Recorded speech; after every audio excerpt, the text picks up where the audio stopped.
It's one of those things that, for me, it just consumed me. But it gave me that odd feeling of pursuit. It was also something Tim kept secret, his addiction to pornography. It was filling a void, right or wrong. It was filling something that I needed filled. It began with teenage curiosity and a magazine. But the images sparked a desire in Tim to see more. By the time he reached adulthood, a boy's fascination had grown into an addiction fueled by the internet. It started slowly, and it was a short period of time and I was fully addicted.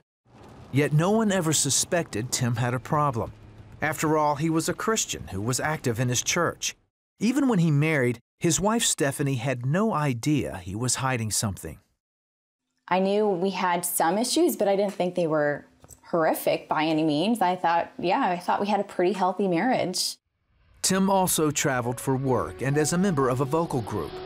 The travel allowed him to indulge in his addiction, but also opened the door to something else he craved, the attention of women. So Tim pursued one affair after another. Later there'd be disappointment, be frustrated with myself, angry with myself. But no, I shouldn't be in this place because I know if I'm here, I'm gonna go down this road. And I would. Eventually, Tim and Stephanie had children, but still nothing changed. Tim knew what he was doing was wrong, but the addiction had taken over. I was so gone, when the devil has that kind of grip on you, you don't realize it. And so you're just numb, and I was numb. One day, Tim was confronted with the truth when a friend at work talked to him about something he had read in the Bible. Tim's guilt became overwhelming. I think it was just where I was at that day. Oh, I just totally lost it. And I left, and I remember praying and just saying, God, I'm done.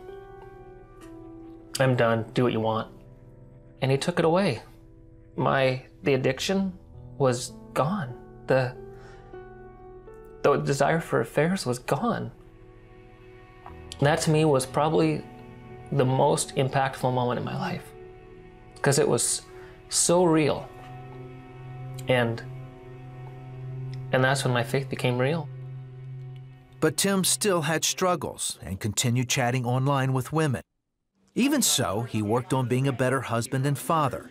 Stephanie noticed the change, but she didn't know why, because Tim still hadn't confessed his secrets.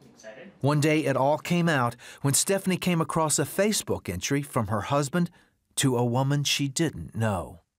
I was pretty crushed. I was devastated because that kind of conversation should not have taken place between somebody else and my husband. That's totally crossing the line. The way she reacted to that was absolute disgust for me. And she didn't know the rest of the story. And so I went to bed that night kind of with a pit in my stomach, knowing something was up. And she knew. She knew something was up. It's still hard to talk about. So I just spilled. What do you do at that point? I mean, I just spilled and told her, and she left. Got the keys, and I immediately drove to church, and I sat at church and just cried out for help, and just... The only hope I had is that I knew my wife, and I knew she loved me. Now, Stephanie knew. And I remember standing in the kitchen and Tim saying, I'll respect whatever your decision is. And I said, well, I can't have you leave. You need to stay here for the kids. And then later that night, our pastor shared with me, you need to grieve for your marriage. You need to grieve what was and what you had. And you need to grieve the fact that your marriage will never be the same ever again. But also, he just said the simple words of forgive as you have been forgiven. And I remember telling him, I don't know if I can ever forgive him for this. The couple stayed apart for 10 days. During that time, Stephanie came to a realization that, at the time, was very hard to accept. And in order for me to heal, I have to forgive him. That doesn't mean I don't have to forget. That doesn't mean that the pain is gone. But I can start to heal now that I've given him that. And then together we can heal together. The path to forgiveness and rebuilding trust would take time. He had to gain it back, you know, and so it was just by him being open and honest, by saying, here's all my passwords. Check my email, check my Facebook, check this. Once we were able to do that, then it was like the path to recovery for us was rapid. She accepted where I was. She accepted that it wasn't an issue for me anymore, but I needed accountability. You know, by him being honest with me, it made it a lot easier for me to start to trust him.